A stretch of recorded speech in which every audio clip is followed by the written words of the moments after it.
Bam! Okay guys, let's talk about the unsexiness of doing keto the wrong way. So thyroid, menstrual cycle, low testosterone, and adrenals. These are old subjects. But the body is very complex and it's very simple. If you do not adapt, people keep thinking, oh, like after 2 weeks you're adapted, right? I'm like, no. No. Because our bodies are always wanting to create sugar through gluconeogenesis, especially if your glycogen is depleted. So what happens when you constantly exert energy and you don't replete and fill that gas tank back up? So body is sort of forced to go into gluconeogenesis because the body, or the brain does not care that you guys want to look aesthetic. It just wants to survive, like I said in the last video. And it will do whatever it takes.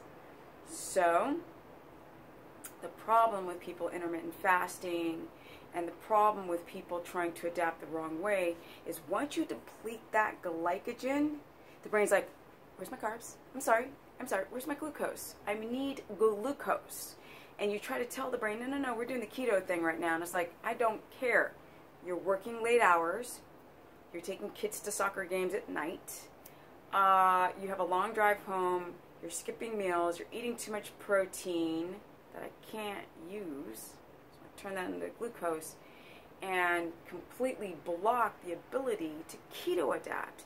And then you're going to come home and have everything on, computer, television, cell phone, and you're just being exposed to all this technology. Our bodies are very, very, very primal.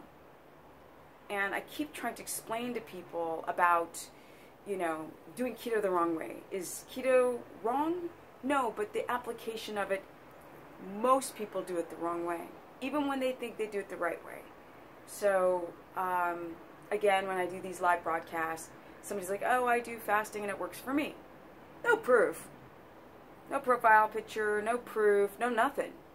No, hey, go to my Facebook and see my transformation, show me some live videos. No. So people want to look aesthetic, but they don't want to work hard for it. If you deplete your glycogen and you keep exerting too much energy, even mental energy, you're going to have all of this output from the adrenals because there's no gasoline in the tank. It's gone. Your body doesn't know how to break down ketones and use them viably.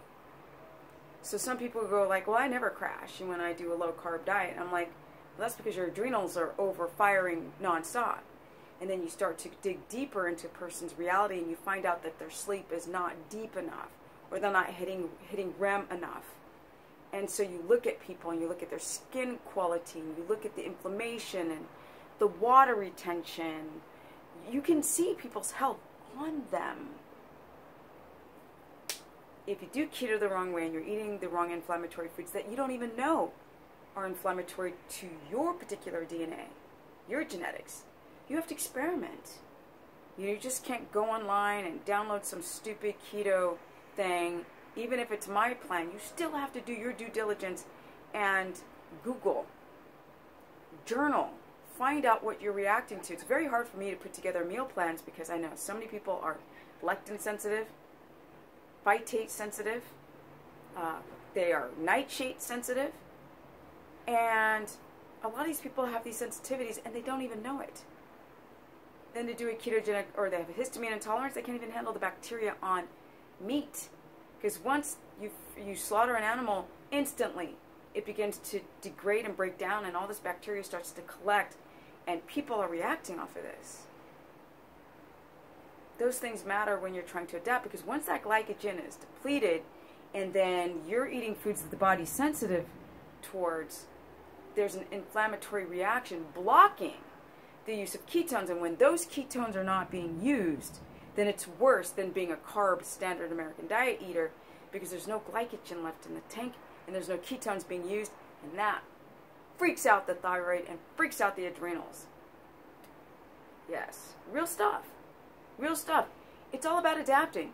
The longer it takes for you to adapt, the more damage you're creating over time. I don't mean a couple weeks. I mean months, right?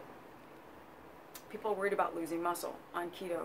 You can only lose muscle if you refuse, if you just keep heavy lifting and powerlifting and running, you know, 10 kilometers, but you're not adapting. That's how you damage yourself, which is going to be my next video. So if you guys want to learn more how to avoid these pitfalls of not adapting, you can go to stephanieperson.com. You can also join my keto course.